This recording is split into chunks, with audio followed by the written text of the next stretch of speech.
today, but next week it's going to get even colder. I'll let you know what we could be seeing coming up in your 5 for 6 forecast. Right now on News Channel 6 at 6, staffing shortages in the Richmond County Marshal's office. How that's impacting other issues in Augusta, as your News at 6 starts now. Live from Television Park, this is WJBF News Channel 6 at 6.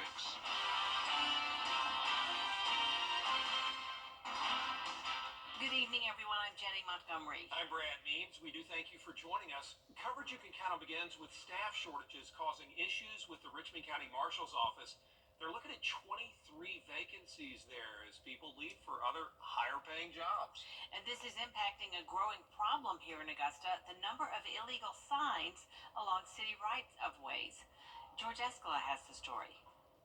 The city of Augusta did not put up all the illegal signs in the right-of-ways, but taking them down is something city leaders want to get done. Signage has always been a problem. It's a visual problem that, in the past, the Marshal's Department has done a lot to pick up. Well, there is a tremendous number of illegal signs to pick up. The Marshal's office is having a difficult time finding the manpower. The office is down 23 employees, so it's concentrating on mandated services. Dealing with courts, doing evictions, and doing the security of the building, so picking up signs and doing the sign enforcement, it just has to take a back burner right now.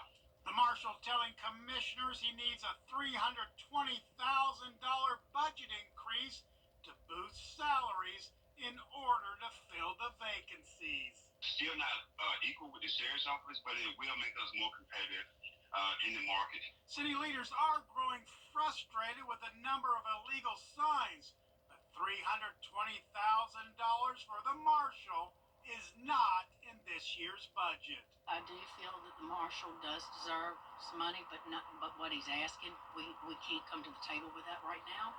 And with him losing 23 staff, I hear what he's saying. Augusta is seeing the signs, but what will the marshal see to deal with them?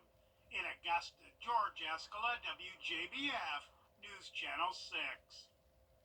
Time now for our first check of the weather. And our meteorologist Miller Hyde is standing by with that. Miller? Brad and Jenny, it is another beautiful one tonight. Check out the sunset here over at the Augusta Regional Airport. Now, with this sun setting, we're going to see much colder temperatures, and going into tonight, we're going to be back in the 20s in many areas. So right now, satellite radar shows nice and quiet conditions as high pressure is in control like it has been, and that's going to continue to be the case as we go through the rest of the week. Notice temperatures already falling fast, already down to 47 in Augusta, 44 in Aiken, 51 in Evans. Drive to Louisville is 55 degrees. So it is bone dry out there, as you can tell. We have relative humidity values very low as 21% right now in McCormick. And with that relative humidity, we have light northwest winds, and those combined are leading to some increased dry fuels in Wilkes County, where you have fire dangers through this evening. So it's not recommended to do any outdoor burning in Wilkes County. And if you do plan on doing it, if you really need to, please consult with your local burning permit officials, because we have some dangerous fuels out there as wildfires can easily spread with how dry it is right now. So evening stroll, looking at some chilly temperatures already down to 38 degrees by 8 p.m. and then eventually it'll be in the upper 20s. So make sure the kiddos have the jackets on tomorrow morning. But we're actually going to be right around 60 degrees by the afternoon. So average temperatures for a change instead of the below average temperatures we've been seeing. But not for long, because we're talking about that big cold blast for next week. And if we see some moisture, you know what that means. We could see some wintry weather, and I'll be fine-tuning that forecast and give you a little bit of a sneak peek coming up in your full 5 for 6 forecast. Brad and Jenny. All right, Miller, thanks. We are learning more about the Richmond County School Board's plans to opt out of the homestead exemption. It's one of 4 school districts in our area that don't want to implement House Bill 581. Graham Lee, live in Augusta now, with more on what's being recommended. Graham? Yes, Brad. So the board had the first of 3 public hearings last night to talk about the recommendation to opt out of the statewide base year ad valorem homestead exemption. Now, this is part of House Bill 581, which helps provide property or tax relief for homeowners, but it can also limit local government and school funding. The bill was on the ballot for Richmond County voters, and more than 60% voted in favor of the homestead exemption this past November. And the school system's chief financial officer is making the recommendation to opt out. And part of the reason why is to maintain quality programs for schools around the county, but doing that would mean higher millage rates for homeowners. So what that would do is that would increase property taxes for commercial properties, people on rental property, agricultural land, for that. So I think it, we don't want to give up the program. So if possible, we would just increase our millage rate to offset the reduction in the taxable digest. So the school board will have 2 more public hearings on this next Tuesday, the 21st, and then the following Monday, January 27th. It's at that meeting that school leaders will decide afterwards on the official decision on whether they want to opt out. Live in Augusta, Graham Lee, WJBF, News Channel 6. All right, Graham, thank you. We are learning a lot about the flu these days and the rise in respiratory illnesses. Local doctors say they've treated a significant number of people testing positive for the flu this season. Bria Smith runs down the symptoms you need to watch out for. Bria? Well, Jenny, in both Georgia and South Carolina, there have been about 1,000 cases in each state of flu hospitalizations. Georgia accounted for 260 hospitalizations in the first week of January alone. The respiratory infection, which is typically spread through bodily fluids, has forced people to stay at home or to see a doctor due to the contagious symptoms, often consisting of fever, cough, nasal congestion, and more. At Doctors Hospital, we've been seeing quite a few cases of flu and respiratory-like illness. I believe we've had 400 positive tests since the beginning of December. And there are also people who are testing negative but still have influenza-like illness. Now, whether you've had the flu or not, doctors encourage vaccination to prevent or reduce catching the respiratory infection. Brad? Maria, thanks. One person is in jail in Aiken County after a man was found dead in a house fire. Latrina Hollingsworth is charged with arson. Investigators are working this fire as a homicide.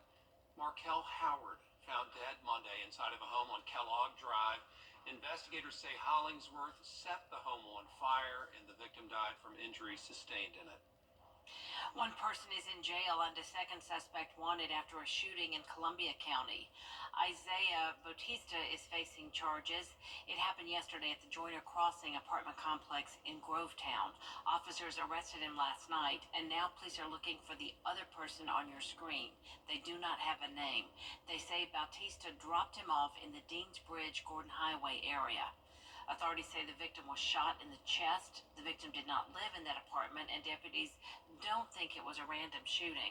An infant was inside the home when it happened, but that baby was not injured. A Richmond County school bus involved in an accident this morning. It happened just after 8 o'clock on Washington Road at Patriots Way. You know, that's right down the street from Westside High School. Investigators say the bus driver hit the back of a minivan. The driver of the minivan had some injuries. No students were hurt. Still ahead on News Channel 6 at 6, a ceasefire between Israel and Hamas. Meteorologist Miller Hyatt is back with us now. Well, we got some chilly temperatures, Brett and Jenny. We also do have some rain forecast and maybe even a wintry mix next week. I'll have all the details coming up. The MLK. The Bojangles Chicken Rice Bowl is back for a limited time. Get dirty rice, Cajun pintos, cheese, and your choice of grilled chicken or bowl supremes for $7.49. It's bow time. Let's see what it takes. Good morning, Augusta. The CSRA's favorite news app is now even better with easier access to local news, weather, and streaming video. Download the News Channel 6 mobile app.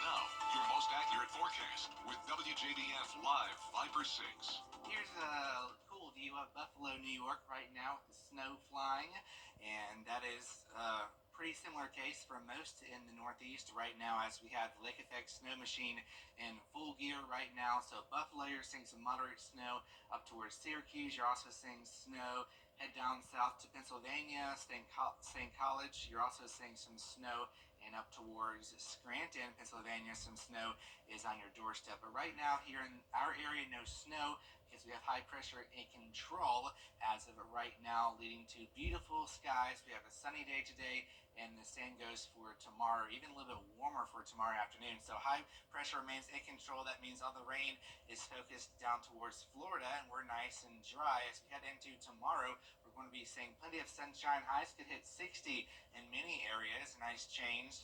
Looking at a dry front pushing on through, but really that's not going to really cool us down, because on Friday we're talking about highs maybe near 61 degrees in some spots. As high pressure scoots off towards our southeast, we're going to be watching as the more southerly flow brings in clouds and even some rain for your Saturday. So it's going to be a dreary start to your MLK Day weekend, but it'll be improving as we go into the second half of the weekend. So let me time it out here for you. So Saturday 55 with showers likely, Sunday 58 with some isolated showers, and it gets even better.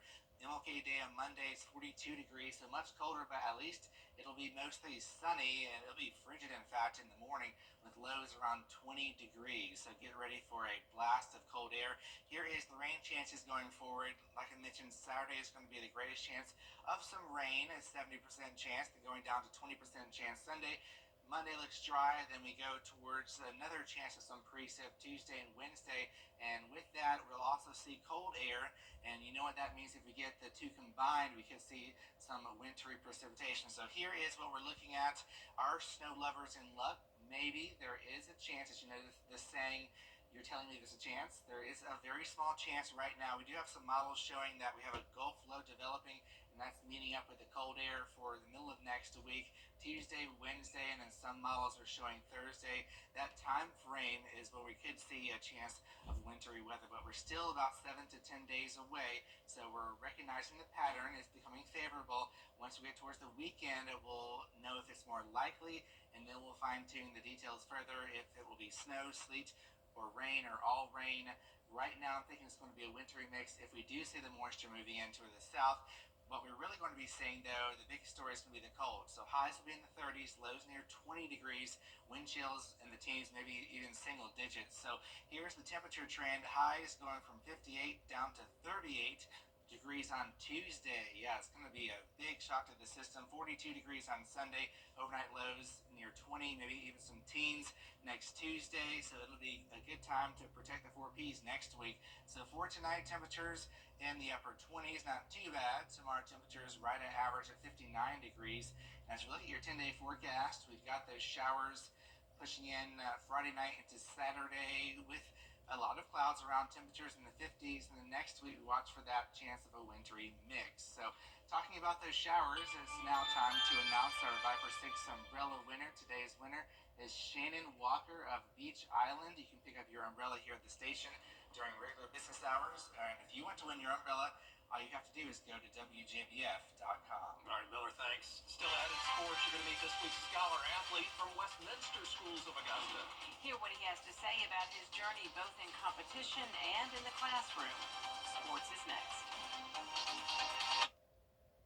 I'm Jordan Pierce. The Scholar Athlete Awards are brought to you by Jefferson Energy Cooperative, Rebath of Augusta, McDonald's, and WJBF News Channel 6. Now, WJBF sports coverage you can count on.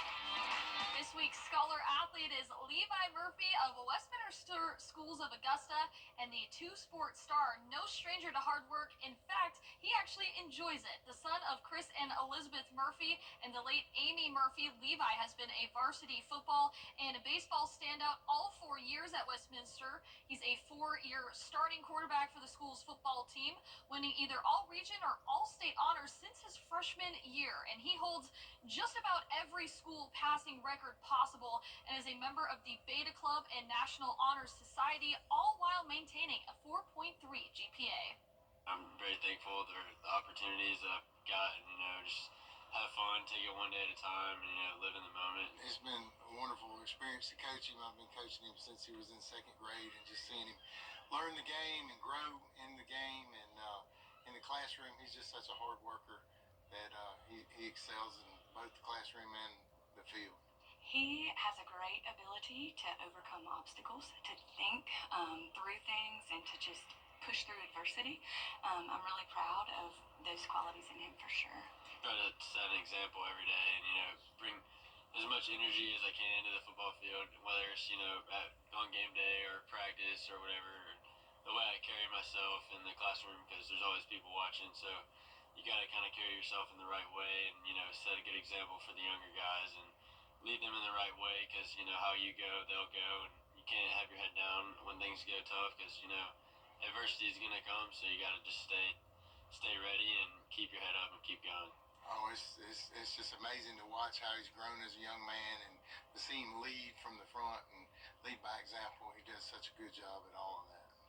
Levi, on behalf of Jefferson Energy, Rebath. Congratulations to Levi Murphy again and his family.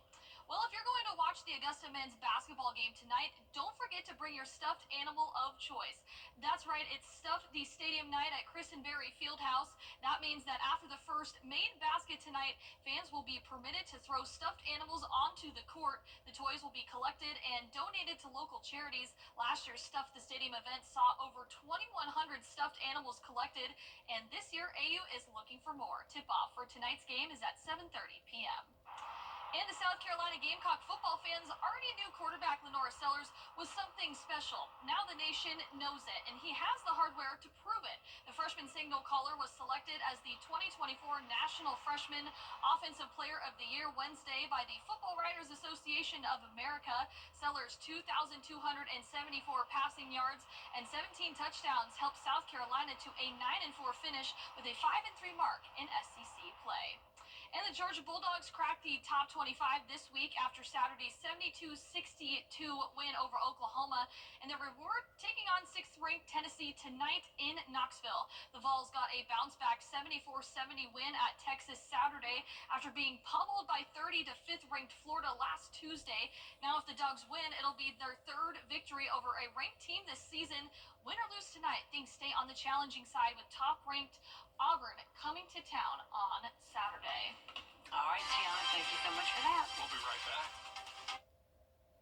Getting hurt at work was hard. Call attorney John Foy and Associates today. Nice weather the next 2 days, then we have rain this weekend, followed by much colder air and maybe a chance of a wintry mix next week. A California woman who lost her home in the Eaton fire was shocked by what firefighters managed to save in all of that destruction. Victoria DeSantis had lived in her Altadena home with her husband and 2 children for almost 20 years. The family only had seconds to evacuate when flames ripped through the neighborhood. She lost her wedding ring, but firefighters did some digging and found it in the ash and rubble. Good news for her. And that is our report for now. News Channel 6 back at 7 o'clock after World News Tonight. And then we will see you again for News Channel 6 at 11. Have a nice evening.